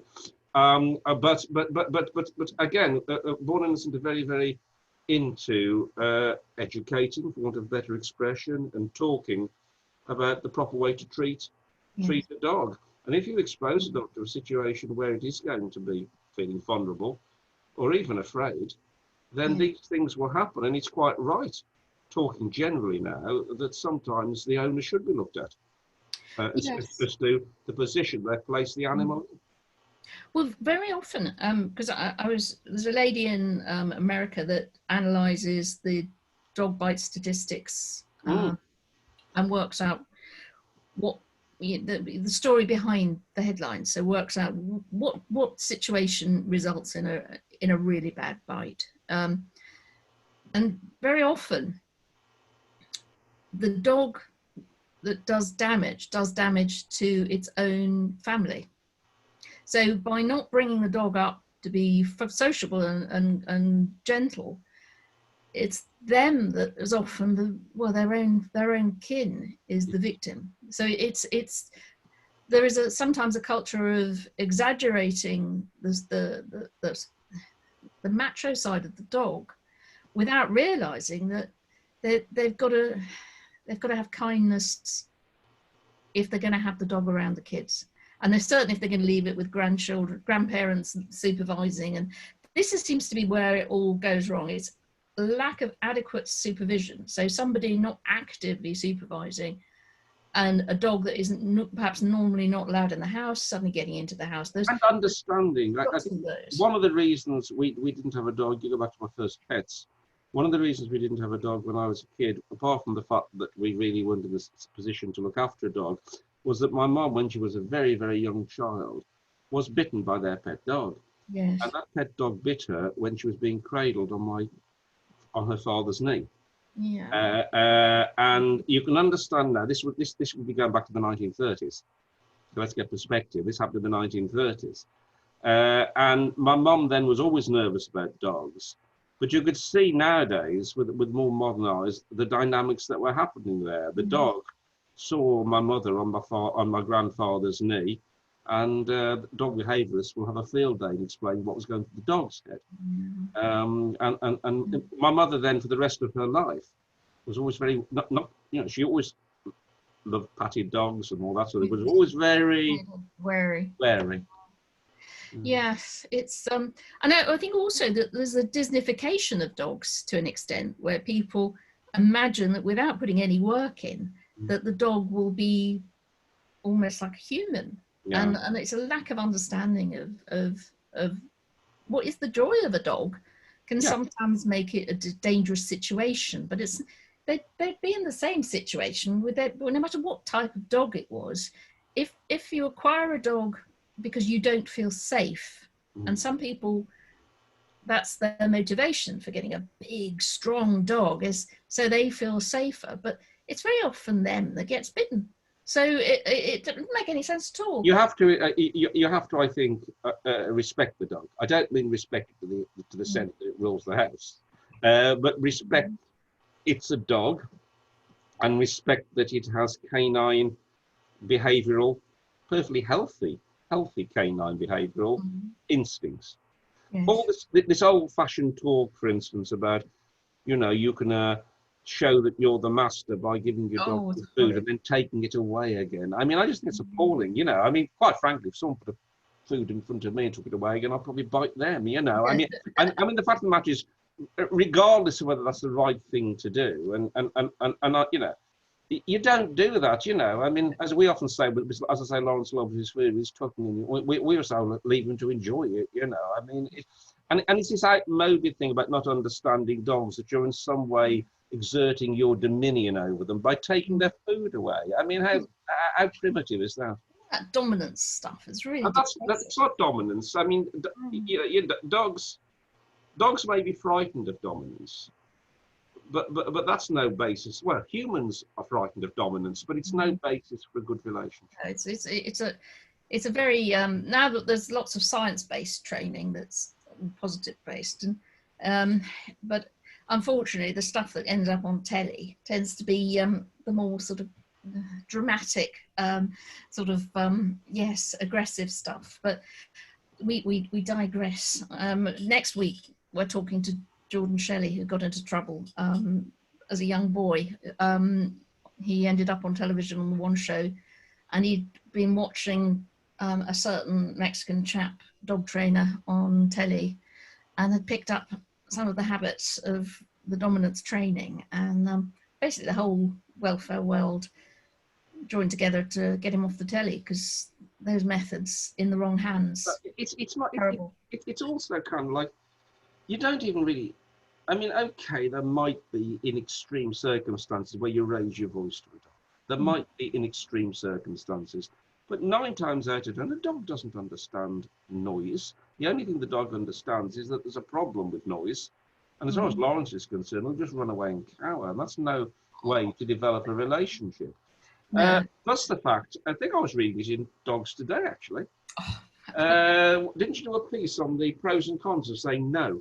Oh yes. I read that with a great deal of interest. And I actually fall on the side of not using the word no, unless of course it's a panic situation. You know, he's about to leave overboard on a cross channel ferry. I might say no, Lawrence. But on the other hand, I actually, from reading your piece or one of your colleagues' pieces in Dogs, they do fall on the side of not to use the word no, because they don't understand what that means. Meaningless, isn't it? And I'll tell you something else. I don't know whether people listening to this have dogs as sneaky as lurchers, but 9 times out of 10, when something happens, they do it kind of like when you're not there anyway. Oh, yeah. And so when we come in and find paper strewn all over the floor or the cushion ripped to pieces, it probably happened half an hour ago, and he hasn't got a clue what he'd done wrong by someone saying no half an hour later. You know? No, totally pointless. Yeah, and everyone says they look guilty. No, they don't look guilty. They look scared because they know exactly. they associate you coming home with being grumpy. Whereas if they absolutely, yeah, they're very clever dogs, and I think that's the thing is we the more you get to know them, the more complex they are, and the more you realise there's so much more you could do if you had the time. And in lockdown, we should have all been training our dogs to do amazing things. But well, on the subject of lockdown, one thing I'm worried about is separation anxiety. Oh yes, Without me from Lawrence. No, in the sense that he's got used. He's okay, I think. It's Lola's probably going to. Lola does have separation anxiety. yes. When Charlotte, not necessarily with me, but with Charlotte. So I've seen it when I've been left in the house, and Charlotte say goes to the shops. Lola will sit outside the door and just wait there. Well, you know, she sleeps, but she's by the door. Yes. And with us all being around our dogs over the last few months with the lockdown, there are a number of dogs, I think, probably not Lawrence, but maybe Lola, that they're going to have real separation anxiety problems. Definitely. And I think, but I think a lot of people are going to try and argue that they should continue to work from home, because I think an awful lot of people prefer it, don't they? Yeah. They're shielding their Shih Tzu. Oh yes, it needs doing, but no, but we've involved you in other campaigns as well, haven't we, John? Because you've kept me busy since I met you. Yes, I'm afraid I've rather abused the friendship.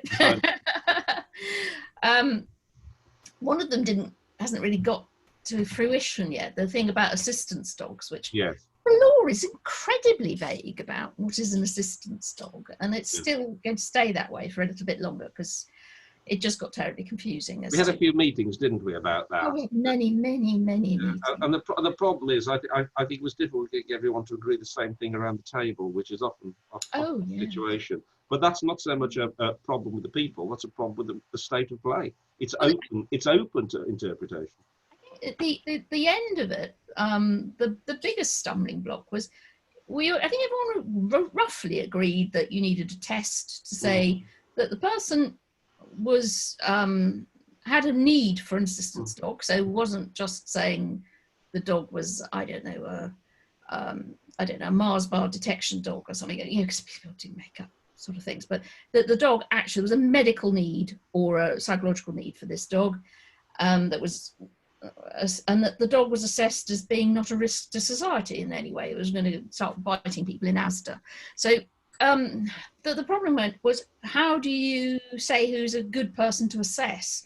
And then that was another thing that was found to be in a disarray, because we don't have any official way of quantifying who is a good dog trainer or a good behaviourist. And I know one of the things that I was concerned about during our discussion was also the treatment and the care of the assistance dog as a dog as well. Oh yes, that came up a lot. That is it fair? And there is burnout in assistance dogs. It is a really. Some dogs adore it, and some dogs are deeply stressed by the amount of emotional support they have to give. So, but ultimately, I think we would have nutted it out if we'd had a few more years. we may return to it when you get a spare moment. Yes, but it wasn't as easy a fix as it looked on the outset, because we ran into this regulation problem, because until you sort out the dog training side of it, you can't sort out the assistance dog Absolutely. Side.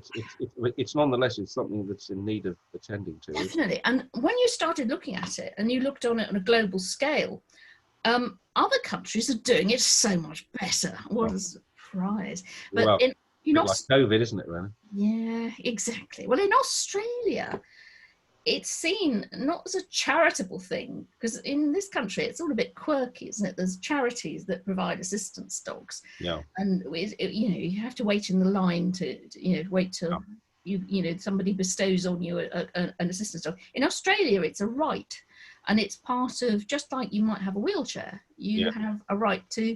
Yes. The government will spend some money on an assistance dog, and in order to attract the grant, there's accreditation. So it sorts itself out. But it's a great idea. But this will lead on to our discussion on the pet theft work we're doing, because I know your analogy there of an assistant dog in a wheelchair was meant to be an analogy in a certain way, but wheelchairs are property and assistant dogs are animals. And one of the important things that I was always arguing for when we were talking about the assistance dog issue was that we always must remember that they are not chattels and tools to assist human beings, that they are sentient animals that assist human beings. And one of my great concerns was that should never, ever be lost. And that brings us on to the pet theft thing, because the work we've all been doing, you, Dan, Debbie, and many others, on the pet theft issue is very important, because I don't know whether your listeners have seen the discussion we had at the Westminster debate. We've shared it, but it was quite long, wasn't it? So I think it was, yes. The transcript was interesting, because I don't know if you read that. Transcript. You should do the edited highlights of it. You should do the edited highlights. But some of the things that they got wrong in the transcript were hilarious, because they instead of saying Kent police, they thought it was camp police. Could have been worse. Government officials. Could have been worse. They got Carrie's name wrong. So I just think, who in Parliament doesn't know the girlfriend of the Prime Minister? No, I know. But the point there, the important issue here is that animals, as far as the theft act are concerned, particularly pets, be it dogs, horses, or whatever, but it's primarily dogs, whatever anyone says, and cats as well, but dogs a lot. They're treated in the law under the Theft Act as property. Yes. The law treats our pets as property, and people are sentenced when they steal our pets on the basis they've stolen a laptop or they've stolen a telephone. And what we're arguing for, you, me, Dan, Debbie, the lot of us, and Freya as well, who was extremely impressive, I thought, tragically still looking for her stolen dog. So anyone that got any news about Freya's dog, please let the police know. But one of the things we're fighting against is to change the law so that when people steal pets, the sentence is higher. And it can be higher because it's aggravated, because it's a pet, a sentient animal that may also provide assistance, but has been taken. I mean, there are separate offences of stealing a cycle. There are separate offences even of stealing wild mushrooms in the law. But there's no separate offence with added extra increased sentencing powers for the stealing of a pet. The stealing of a dog, a cat or horse, the stealing of a dog is treated the same way as I'd steal your pedal cycle. And the sentencing rarely produces imprisonment. Rarely. And the Beverley, for instance, even in Scotland, where the sentencing powers, different legal system, where the sentencing powers are stronger, but particularly in places like Australia, Norway, and elsewhere, where there's a realistic prospect of people going to prison if they steal your pet. In this country, really, it's very rarely. And what is really disappointing about this government, and we had a debate, didn't we, a year or so ago, when you had to almost restrain me. Yes, you were almost off to rugby tackle Mr. Hughes. Well, I'd actually drafted the bill along with others and advised on it, and I still do. To hear the MPs, and particularly the DEFRA ministers, totally misunderstanding it. And they still misunderstand it. They still think there's a discretion for the judges, which is there to use at will to send people to prison. As you hear the ministers say, well, come on, they can go to prison for 7 years. Well, yeah, you can at the top of the range, but the top of the range is never hit. No. And what the pet theft sentencing bill wants to achieve is to make it far more of a real option of prison. Yes. If you steal people's pets. Yes. And obviously, you and I and others are fighting hard to make that go on the statute book. Well, there's a little bit of a well, it's one of the warmest responses we've had so far. Young Tom, who was Yes. the MP, Yes. the Ipswich MP, he Yes. seemed to be quite enthusiastic for taking this on, and has written to the Justice Secretary. Yes, Robert Buckland. I saw it today. You were putting on Facebook. You know that Tom seems to have the bit between his teeth on this one. So. Well, you know, it's a good fast track for him to become very popular very quickly because, as you know, it's motherhood and apple pie, isn't it? Really? Yeah, I mean, this is one of those things that, you know, he'll make his name. But in my constituency, which you very nearly would have been our MP, if you, yeah, but Michael Gove is our MP. I see. Yes. I tried to stand actually in the last election, but they didn't put me up. I'm a Labour Party member too. But, well, we're all very sensible people on this broadcast, obviously. But no, I didn't get a chance to stand against Mr. Gove, which would have been very funny because I'd have moved houses to vote for you. I would have certainly, and this is seriously, would have come down and campaigned for you. That would have been fantastic. But the thing was, I had stood next to Mr. Gove in 10 Downing Street garden when Lucy's Law had been agreed by him. Because he'd I think that somebody has been doing some research and has worked out that animal welfare is tremendously popular with constituents. And it's got magical powers of making us actually maybe like politicians a bit, even if we don't normally. So all of a sudden, everything that was animal welfare was getting rushed through. Well, your analysis is spot on. One of the reasons it's considered, this is statistical analysis, independent statistical analysis. One of the reasons, there are a number of reasons, Theresa May did so badly in that election in 2017 was because she came out and supported fox hunting. It was extraordinary, wasn't it? It was a killer for them. It Absolute killer for them. And it has to be said, when I say our Labour Party, we have a tremendous record on animal welfare. Tremendous record, and our manifesto, which you know, obviously was involved with to a degree on animal welfare, was extremely impressive, right to the extent of, for instance, dealing with circus animals, from dogs to hunting, the lot, and we continue to put a really healthy animal welfare agenda there. Yeah. And there are a number of people, high-ranking people in the Labour Party, who are great champions of animal welfare. Yes. I know Angela Rayner very well indeed, the deputy leader, and she is a superb champion of animal welfare, and will support all animal welfare issues. So she's great to have on board. Oh, that's wonderful. We've got her on board, for instance, with the trophy hunting stuff at the moment. Oh, that's excellent. Which is gathering momentum as well. Needs to be sorted as soon as possible. But I think that the Tories have been having a sneaky look at that manifesto and stealing the animal welfare. Oh, again, you know. Working their way through the list.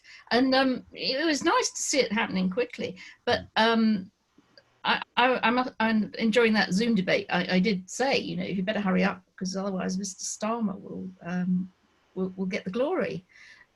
Because do you think, because Keir, as the leader now, is also a lawyer, isn't he? Or is it I mean, I'm a great fan of Keir Starmer. I knew him during his time as a barrister, as a QC, and when he was director of public prosecutions towards the end of that phase of his career. He's a man of great integrity, and he's balanced, he's measured, he listens. And you can see that during the way he conducts himself with Prime Minister's questions. Fantastic, isn't it? I mean, even yesterday, when apparently I didn't listen to the debate, when he said that the government tried to do the right thing as far as COVID's concerned, that was a superb response. Because what that means is firstly, you're not being destructive, you're being supportive in a time of national crisis. But the definition, as I tweeted earlier on today, of trying to do the right thing the definition of trying to do the right thing is trying to do the right thing and failing, and the definition is incompetence. You know, I mean, so by saying trying to do the right thing doesn't mean that you're achieving the right thing. I just think that kind of like encapsulates the balance and the maturity now that the Keir adds to frontline opposition politics, and we're all the better for it. And as I say, being a man of integrity, and with Angela there, a champion of animal welfare, I'm very proud to be a member of the party. Yes. Well, with a bit of luck, if it does suit agendas for us to have pet theft rushed through, I'm sure everyone from cross party will vote for it, because of course they without a doubt. We've seen this, for instance, during the Westminster meetings we've had on trophy hunting. Yes. The campaign to ban trophy hunting. I've had a number of Westminster meetings, which I've attended, and we've had everyone there from senior Labour politicians to Boris Johnson's father. Yes. And Zach Goldsmith's been there as well. Now, these are people who politically, I'll be honest with you, I've got no time for politically. I'm not talking personally, I'm talking politically. But nonetheless, there you have from Boris Johnson's father to senior Labour people all together focusing on abolishing trophy hunting and challenging the government, which of course the advice that I just provided to the campaign to ban trophy hunting only this week hopefully will push the issue very significantly forward. Well, it's all very promising, isn't it? Because I think that's the thing, is if we can find the things that we can unite on and make progress, you know, there are bigger things in the world at the moment that we can't resolve, but you know, if we can change the bits that we touch, then the fact of the matter is, particularly at the moment when Labour are in opposition, you know, there needs to be a consensus if you're going to get anything put through Parliament, or a degree of a consensus. But even if we were in the majority, it's always nice to get things done through consensus. Yes. If you possibly can. Sometimes it is impossible. Yes. And sometimes you have to take the more warrior type approach to things. Yes. No, I think the British democracy has always thrived on consensus, which has made it all the more of an awful watch during the Brexit issue. Well, yes, it's a scary old time, isn't it? There's many things that are not quite well, giving everyone sleepless nights, I suspect. But it's good to know, though, that animal welfare still finds time to be discussed even at these dreadful times. So I'm the light about. I just noticed I've gone rather dark. Yes, it's getting late. Well, you say animal welfare issues being discussed even during these difficult times. A lot of significant legislation in history occurred during dark times. Parliament has always had the ability to vote for, I won't call them fringe issues, they're important issues, but issues which aren't necessarily dead central in inverted commas, COVID, Brexit, you know, World War II or World War I. During all those periods, Parliament still voted for some important legislation. So I don't think it's an excuse to say we're living in difficult and testing times, that certain legislation can't be put through. Because certain legislation is easy. The pet theft sentencing bill actually is easy. All it needs is an amendment on an issue which simply says people who steal pets should potentially be more at risk of going to prison. And it can be done. And I simply to this day do not understand why the government, I don't mean Tory MPs, there are some Tory MPs that support it, why the government won't support it. No. Well, if everyone watching this can email their MP and say this matters to them, because when it happens to you, your world will turn upside down. You know, and the deterrent, if it's strong enough, will mean it won't happen as often. And at the moment it's happening. The rest of the crime wave sort of calmed down during lockdown, but pet theft just took off. It's just dogs became seen as extremely valuable. Yeah. And that's been, be careful, supervise your dog, don't leave them in the garden alone, don't tie them up outside anyway. But lots of people And don't get us started on the microchipping issue.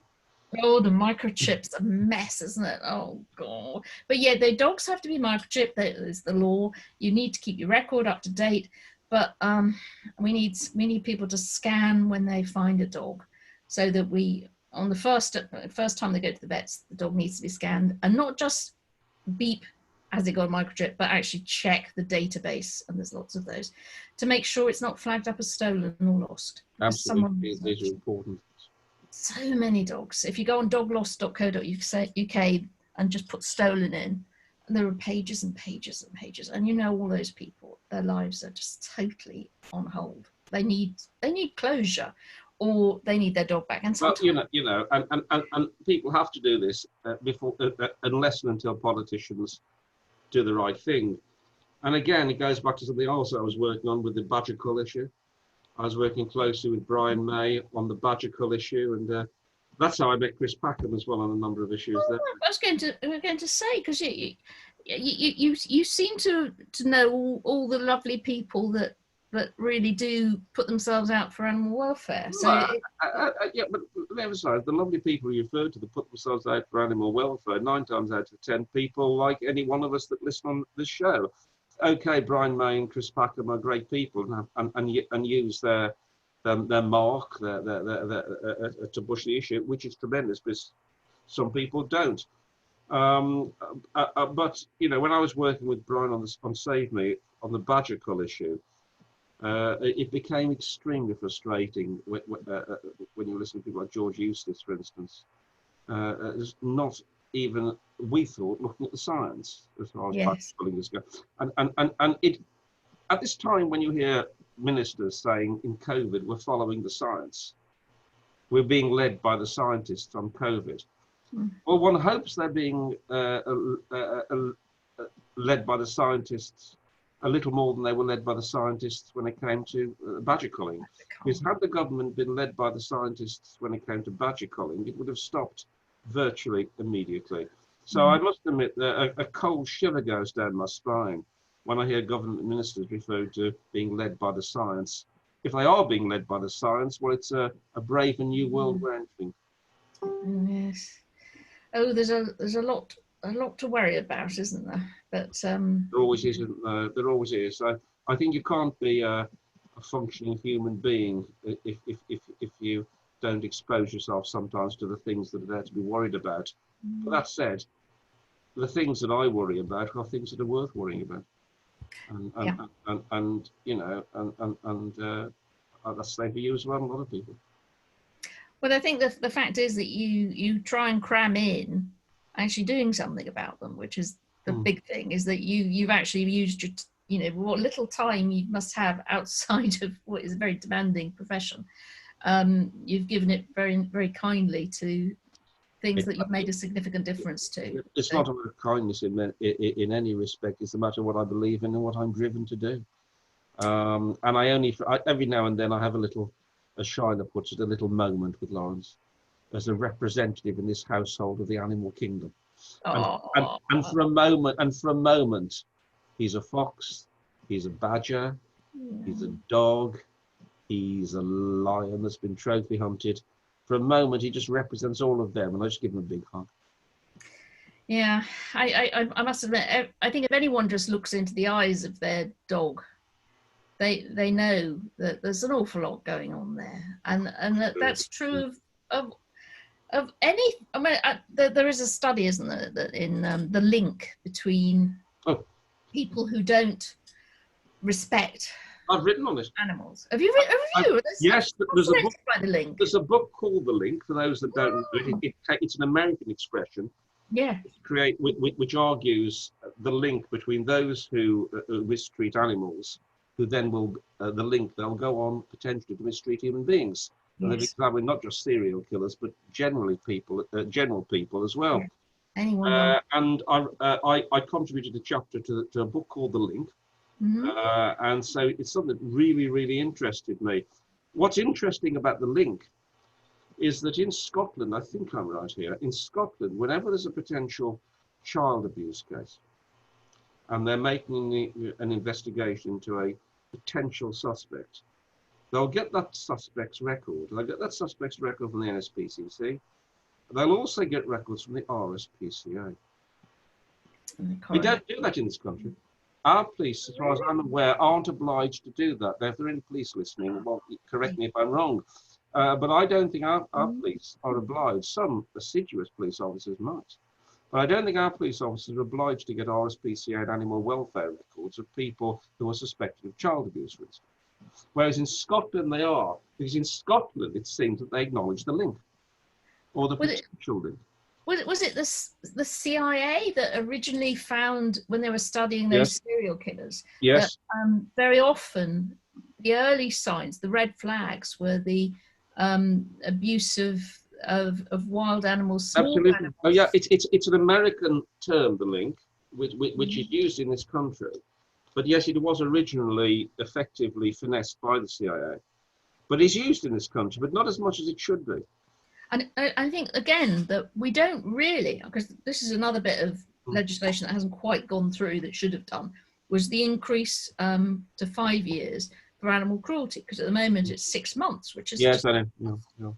But so very often, I don't know why we don't see it as a red flag when someone does something cruel to an animal, that, you know, like that awful cat killer that was going around. Well, you said an awful cat killer. Was there an awful cat killer going around? I mean, I don't know what the end of that story was, but there was a rumour that at the end of the day there wasn't. There was. I think there wasn't. I think there was copycat. Oh dear. Ooh. But there's probably a film in it, actually, because there are people who've got stories to tell about these things. But I think there are definitely people who were pinching people's cats and doing horrible things, because some of the injuries were impossible to. Well, I know there was a spate of, and there has been throughout history, spates of horse killing. Yes. And in Staffordshire, but there's a novel was written about it. Oh, really? A novel is now. About 10 years ago, about a very notorious spate of horse mutilations by someone who potentially they didn't use the link, but was subject to the link. And I'm not suggesting every single person that's abusive to animals then becomes abusive to human beings. That's not the suggestion. But the suggestion is there's always a potential link to that. And the CIA, when they've examined, for instance, serial killers, have often found, as you just said, that early inclination to torture and dominate animals. Yes, So when people say it's only a dog, it's only a cat. Well, that in itself, I think, is suspect. Yeah. No. Well, yeah. And again, you know, this expression, "we're a nation of animal lovers," load of baloney. Yeah. What a load of baloney. There are a lot of people in this country who are animal lovers, who care. I don't like the word lovers anyway. Who care for animals. And I will never call Lawrence a fur baby. I draw the line. Oh no! I draw the line. It's ghastly, isn't it? But we're not a nation of animals. No? No. You only have to do the sort of work I do and narrate the sort of work you do as well to realise that there's a great streak of cruelty in this country. And there are a lot of people who care for animals and, if you will, love animals, if you want to use that expression, but there's a deep streak of cruelty in this country. And also, we're so backward in our legislation compared with other countries. In Italy, you can be arrested for not walking your dog often enough. And dogs have got so many more rights than in this country. Our dogs are, you know, they should be going on strike. There should be a dog union. Well, you know, there is a strain of thought, I'm not part of it, that animals should be given legal rights. There's a book called, I think, Rattling the Cage, I think it's called, which argues academically that the monkeys and other creatures should have legal rights to bring cases. I wouldn't go that far, but If anyone's listening and is interested in working out whether they agree or disagree with that, I think it's called Rattling the Cage. It makes a very good argument for it, I have to say. And wasn't there a case where a monkey was found guilty of Hartlepool. murder? Hartlepool. In Hartlepool during the Napoleonic Wars. Yes. It was more a propaganda thing. It's not particularly good news for the monkey. It was during the Napoleonic Wars, and a monkey was found on board a boat, and it was hanged as a Napoleonic spy. So I don't think that's so much a bad example of the law. I think it's a crass example of cruelty. Yes. They didn't put the monkey on trial because they felt the monkey should go on trial. They were just doing a propaganda stunt. But that was it. The monkey was hung or hanged as a Napoleonic spy. Oh dear. Oh dear. Human race. You've got to worry about it. Goes back to what I say, I mean, certainly in our history, we certainly were very cruel to animals. But we still are now. We're not a nation of animal lovers at all. And it's an absolute cop-out to say that. If it makes people feel good, so be it. But it's utter. Yeah. Utter. Well, let's hope we get the laws sorted out and all in order, and that all the criminals that you represent are not guilty. As you know, it's not just about the law. It's about people's morals and about people's attitudes and how people see animals. We haven't even discussed, neither should we, kind of like a farming and intensive farming method, that thing. But the general circus animals, for instance, until very recently. You commented today also about greyhounds, and that's good. The way you can see I stalk you. You see I follow what you say. I'm stalking you. I see what you put out on social. But the way we potentially treat animals right across the board, and we're not a nation of animals. We have strong sections of people like us, and like everyone listening in here, and many that aren't listening, that deeply care for animal welfare. But the reason people like us exist, in many respects, is because there are a hell of a lot of people that don't. Yes. And that is the real issue. And I don't know. We weren't solved in our lifetimes, I wouldn't have thought. But we can try, though. Well, listen, I've already got my notch on my gravestone, and it's the Hunting Act. So let's say, but I'm not resting on my laurels. No, I'm not resting on your Lawrence either. So I'm not on my Lawrence either, absolutely. No. Oh, well, John, thank you so much for giving us so much of your time. Because that's all right. As time flow. What's the time? I've lost track of time. So. I think you've beaten the record. Bye. Mark did 2 hours. I think you're near enough 2 hours. So yes. Listen, if I haven't beaten Mark's record, let's chat a little longer.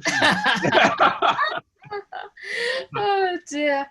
But we've certainly covered a few things here. But do you think you will go back to politics at any stage? Because I haven't left politics. I'm an advisor to Carl Turner, who's the Shadow Minister for Legal Aid, and I am doing a lot of advice behind the scenes. So in that respect, I've never left politics. Never left. You've just changed. I'm just working in a different way. As far as the future's concerned, who knows? That's the exciting thing about it. Oh, I think you'd be a fantastic MP or indeed leader. So get on with it. We've got a wonderful leader as it is. No, I think he's great as well. I think. I mean, I'm not getting over the top here, but I think he'll win the next election. Yes, I think you're probably right. And when will that be? I think Boris will try and go for the 4 years. I think so, but it's certainly been the most difficult period for a prime minister. I mean, Well, you say difficult period to a degree. I mean, the record will show that he's not with us. I think it's one of those things that, yes, people will study for many years, and thankfully it happened in a year that they'll be easy for all the students to remember, if that is indeed, if we do. Well, I think there'll be an inquiry anyway, and the lack of preparation, lack of PPE, the lack of a way forward, the slowness to react, and in a situation like COVID, days matter, weeks certainly matter, and I think he'll be found wanting. But you know, let's try and be positive. Whether this thing of us all coming out of it now is a good idea, whether it's too much too soon, is another concern. I mean, I understand that we're going off-piste here. I know this is not what we're talking about, but I understand there has to be a balance between saving the economy and health, because if the economy fails, then jobs fail and livelihoods fail. I understand the dynamics there, and as Keir said, you know, I'm sure they're all trying to do their best. The question is whether their best has been good enough, and I don't think it has. I think they could have done things differently. At the very least, I think they could have done things quicker. But we'll see. What is nice at the moment is that there's still a sense of both sides of politics, the Labour Party and the Conservatives, trying still to work together, certainly from the Labour side, constructively, rather than simply there doing a no approach. And that I think bodes well for the future, because we're going to have to build ourselves out of this now. And it's going to need cooperation between both political parties, so far as it can be achieved, to make sure the country comes out of this as easy as possible. So in that respect, we might not have had the best Prime Minister for the crisis, but I think we've had the best opposition leader for the crisis, in my opinion. Well, you never know. We may end up with a coalition of something. I don't know. It'd be nice if everyone worked together. Well, I remember the last coalition. Oh, that wasn't good, was it? The Liberal Democrats will be forever damned for it. Yeah, that wasn't good. No, but a different sort of coalition. Well, and the best way forward here is not to think of coalition, but we're going right off piste here, and I'm sure some of your listeners now are turning off and throwing mugs of coffee at me.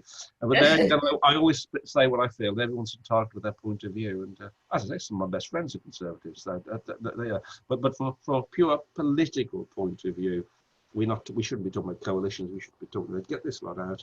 Let's get a strong Labour government back in again to do the right things. But that's my view, and I realise lots of people have different points of view, and I respect that. But that's my view, and that's a lifetime of view, and I'm not going to change. Old dogs don't die. Well, there's plenty of life in the old dog yet. Thank you very much. Marvellous. Well, thank you so much, John, for all you do and for all you're going to do. And I hope we have another chat in a little while where we say all of those things that were on the to-do list that are now done, because they're very, I have faith in you, John. I think you're going to get it done. So and can I say, I thoroughly enjoy working with you, Beverley, in all that we're doing, and I particularly enjoy your magazines. Oh. And everyone should go out and buy it, seriously. Well, that's very sweet. Today and monthly.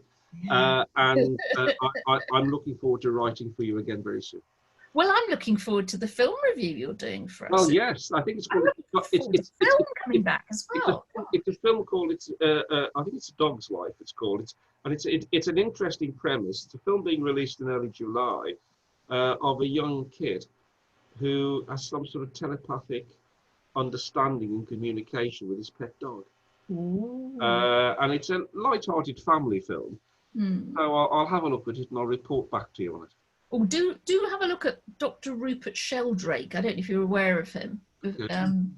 He wrote 7 or 8 experiments that could change the world. But he believes that dogs and all of the biological world communicates, and we've just forgotten how to do it. And that we used to, but we developed language, and that dogs are still in tune, and all the animals are talking, and we just have forgotten how to. Well, that's interesting, because there is a view that we as human beings only use 20% of our brains. Yeah. Can you imagine?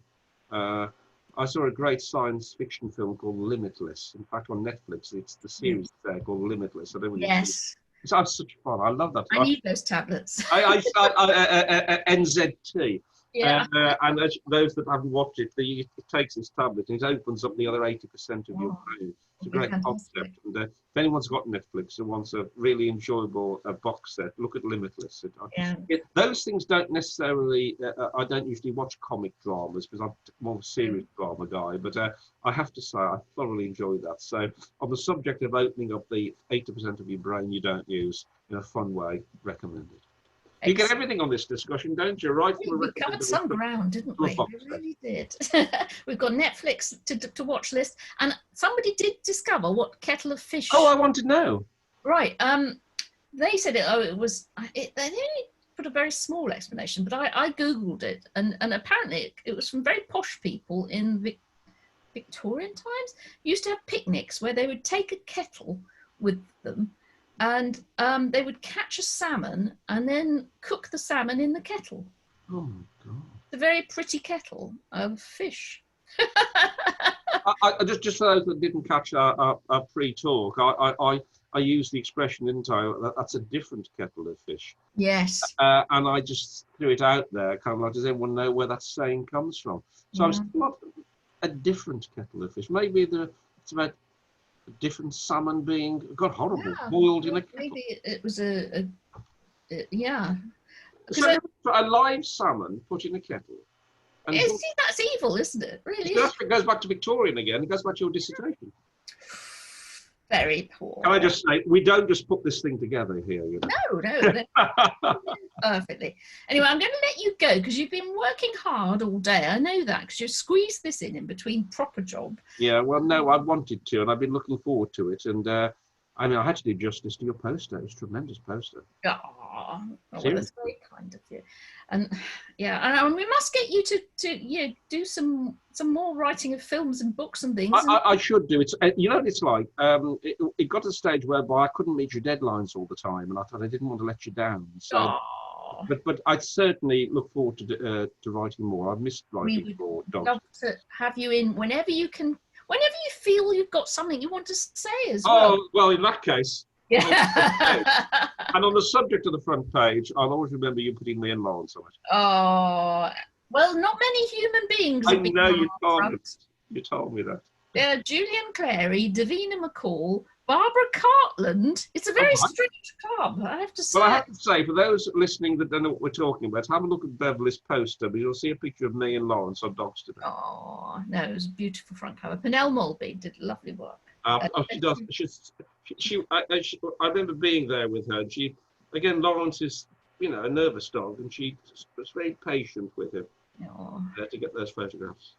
But that's the thing is because I've been doing some selection of photos for a PR doggy client. Yes. And we spend hours saying, what is the dog thinking in this photo? And we people do spend hours looking at faces and go, because you were saying earlier. I know where you're going. I'm not. They do. No, this is where you and I are going to have a disagreement. I mean, it's purely muscle relaxations of their faces. They're not smiling. Come on, guys. Come on. I love my dogs. I love them dearly, but he ain't smiling at me. Well, I'll throw that one out. We can all go away now and discuss. Do dogs smile, or do we just interpret it when their jaws relax? Well, if your dog smiles, post a picture below this, and we'll. Oh no, he often looks like he's smiling. I'm not going to be blown out of the water on this by everyone sending me pictures of dogs looking as if they're smiling, because I know dogs look as if they're smiling. My point is, they're not smiling; they're just kind of relaxing there. Yeah, well, maybe, but they smile with their eyes. I mean, that's different. That's different. I think dogs are very expressive for their eyes. Yes. I mean, Lawrence works through his eyes. Oh God. I mean, yes, Betty. I can see when he's happy. I can see when he's apprehensive. I can see when he's thinking. Yes. Through his eyes. Yeah, that's different. I agree. Eyes, yeah. Yes. And ears. Yeah, that's the thing is we don't do anything with our ears, and they just spend the whole time doing all sorts of interesting. And they understand other dogs as well. What gets me, the other thing I learned about having a dog is sometimes dogs can send out messages to other dogs which we're not reading. So, for instance, when a dog suddenly starts barking at another dog across the street, we think, well, why are you suddenly barking at that dog? What that dog, your dog, is seeing is maybe the dog across the street holding its tail in such a way that we as humans don't recognise, but it's in a quite aggressive way, in the sense of this is my patch. And therefore your dog will start barking, recognising that stance, which we as humans don't even recognise. So sometimes when your dog starts barking at another dog for no apparent reason, it may well be because that other dog is sending out signals of, you're on my territory. I've just possibly foolishly looked over at Facebook, and there are 76 comments that we haven't dealt with. But I think we'll think about that. And, are they all disagreeing with me on dogs smiling? Yes. I knew it. Yeah, I'm smiling, but that's not because my mouth's going down. Yeah. No one's supporting me on this. It's a landslide, I'm afraid. Oh my God. All right. Let me put it this way. Lawrence is happy even if he doesn't smile. That's true. That's the best thing. That's the most important thing. Happy. And he must be happy because, you know, he had a chance to run off and have a new life somewhere else. That's a luxury, that dog. I wish I could do that. Well, thank you so much, John. It's a pleasure. It's been absolutely lovely. And I'm going to turn this into a podcast that people can watch later. And who knows? When you're the Prime Minister of Britain, this will be much referred to, and you'll probably be teased a great deal about dogs smiling. Not in the slightest. I stand by everything I've said. For the record, have a nice evening, everyone. Beverley, thank you for the invitation, and let's do it again soon. Fantastic. Thanks again, John. Bye. All the best. Bye bye.